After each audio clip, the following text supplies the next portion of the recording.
Hi, everybody, and welcome back to our next chapter, which is chapter 9, and we're talking about contracts and leases. As you know, as you continue to do business and when you're involved in your own business, you're going to be doing a lot of contracts and things.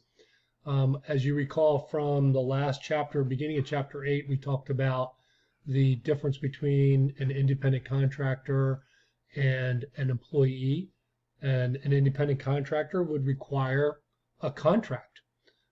Many of you will be not only doing contracts, but you'll also be involved in leasing.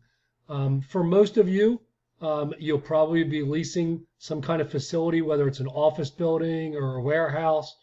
And so you need to understand how leasing works and leases, because you'll be signing a contract with those, and they can get a little complicated at times.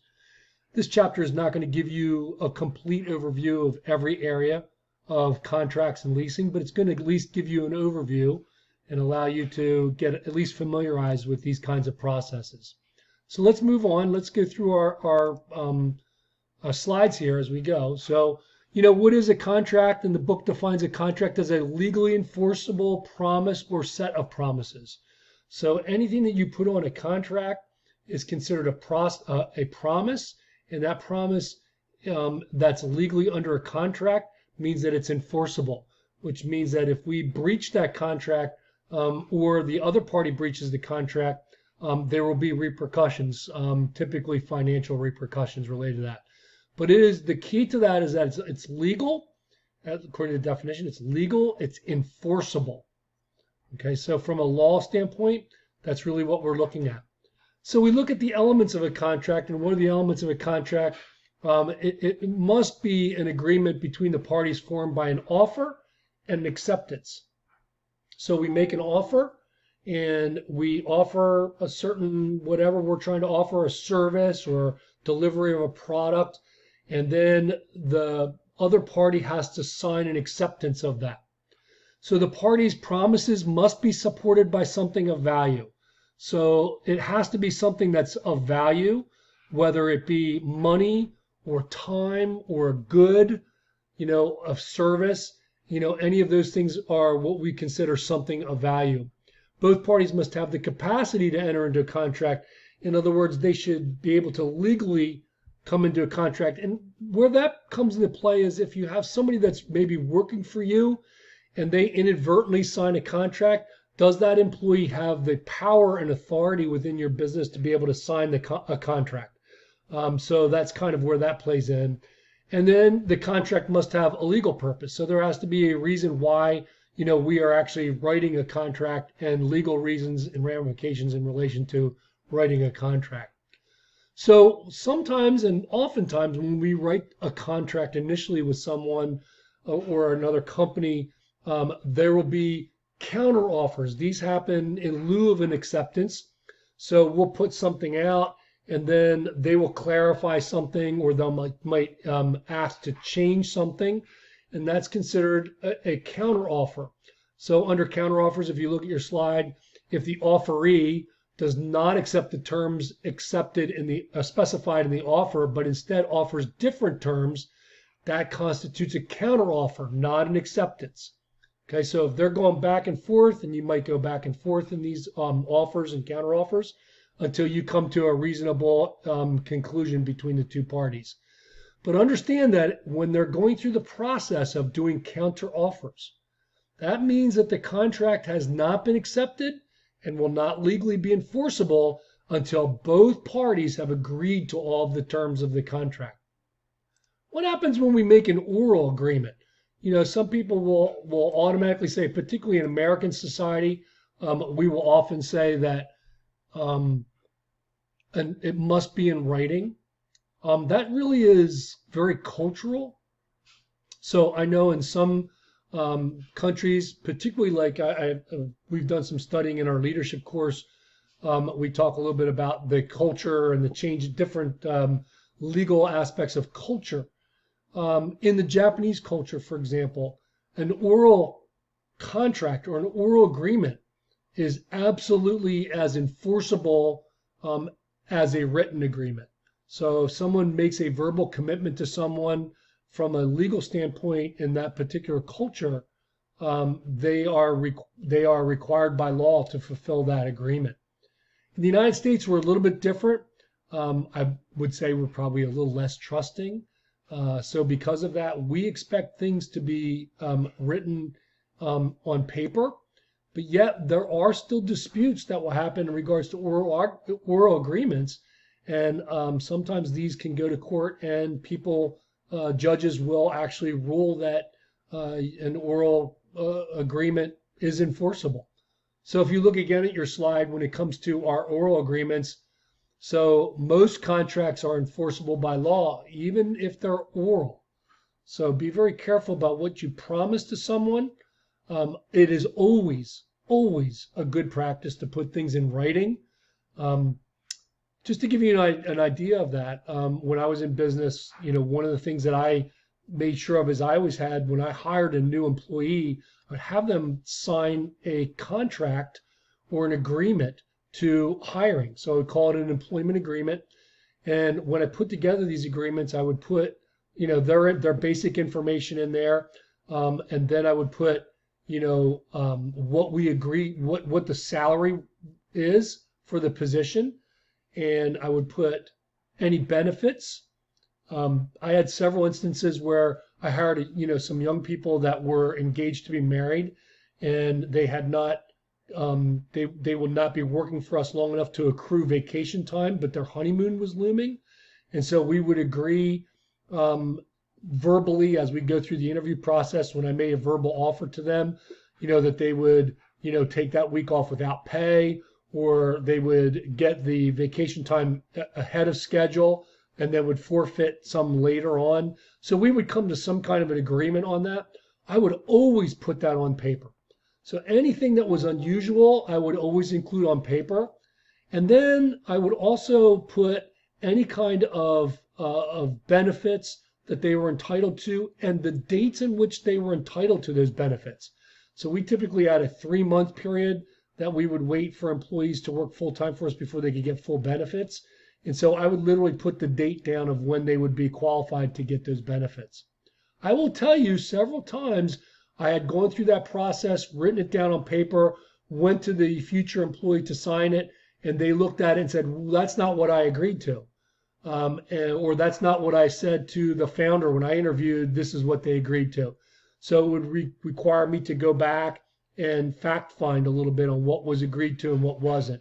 But it was always a very good practice to put those things on paper, and so that they were on the same page as I was, literally on the same page. Back to oral agreements, some states require certain agreements to be written, not oral, so it is a state-by-state basis, and oral agreements are difficult to enforce since nothing's in writing. So a lot of times if they go to a court over an oral agreement, it's a he said, she said, he said, he said, she said kind of a situation. And it's really kind of hard to ascertain from a judge standpoint who was being honest and who's not being honest. So typically in those situations, both sides end up losing a bit. Moving on, when we talk about what is in a contract, our contracts should contain identification of the parties. So who are these people and what positions do they hold? They should always require signatures. Signatures are proof that the other party has read it and that they've signed it with their own signature, verifying that they've read it. It needs to establish intent to enter agreement, so it needs to say something in regards to, what the intent of the agreement was. It should always include the current date, because we want to be able to establish when those agreements were made. The terms of the agreement should always be listed. Any things like, are you offering a warranty on certain work? What are the conditions in which the agreement is being made? Are there any logistical things that need to be ironed out that are on the same page? What are the payments that are going to be made? Even what the overall payment is, and even the timing of payments, and also the timing of when the particular job will be completed or when the agreement will be fulfilled. When we don't fulfill an agreement, it's considered a breach of contract, and that is again a legal issue that can rise with any business. So again, we look at those aspects of a contract. Other things that we want to look in regards to our contracts. Our allocation of risk. So who's taking the risks? Who takes on the liability? We talked about that in regards to a sole proprietor partnership, LLC. Who is taking the risk? And then is the contract renewable? So can we renew the contract? Is that something that is an ongoing contract? Every year our programs, I had at one point like 17 to 19 centers that I was operating within certain corporations. We would have an annual contract, and each year it would be up for review. And of course, every year we would sweat a little bit on whether they're going to renew their contract for the next year. Most of the time, fortunately, they did. But we had sometimes where companies would cancel our contract for the next year. That was a really difficult situation to be in, particularly when it meant people's jobs may be lost. So, the renewability of the contract is an important aspect. Finally, what happens when we settle disputes on these? So these disputes sometimes will happen.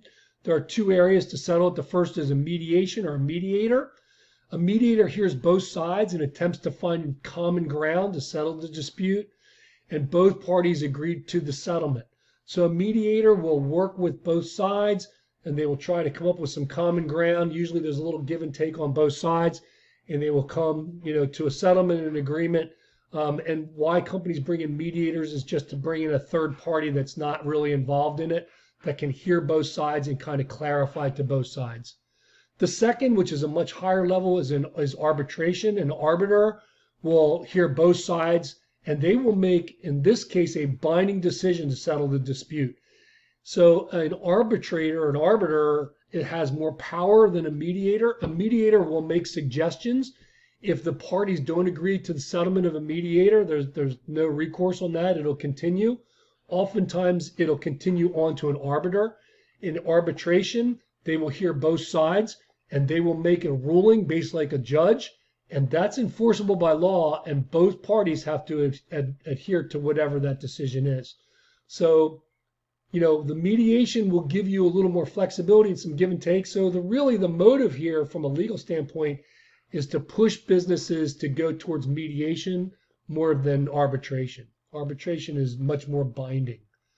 We see that a lot in professional sports. These athletes in professional sports are literally making millions of dollars. And so sometimes they can't come to an agreement with the company, with the team and the team ownership. And sometimes they'll bring in a mediator, and the mediator sometimes can work things out with them. But sometimes they really can't come to an agreement, and so it'll go to arbitration. And when it goes to arbitration, even the owners of the teams have to adhere to whatever the arbiter decides. So again, mediation, arbitration are the areas in which we get this. But again, how do we avoid these disputes? We avoid these disputes by communicating. We put things in writing to people that we're going into a contract with. We try to cover everything that we can cover that we can think of in a contract. And then we sign it. Just as a footnote, not something you necessarily have to have a lawyer do. Again, $1,000 an hour, that's something I would probably resist if I could. The book gives you some examples, and you can find examples of contracts online that are pretty easy to customize for you. I would, though, at the same time, even if you don't use a lawyer, once you have an agreement made and signed, I would definitely have it notarized. Once you have it notarized, give a copy to the other party and now you've got proof that somebody has legally looked at the document as well. That's it for Chapter 9. I hope you continue to watch these videos as we go through, and hope you're all doing well. Take care.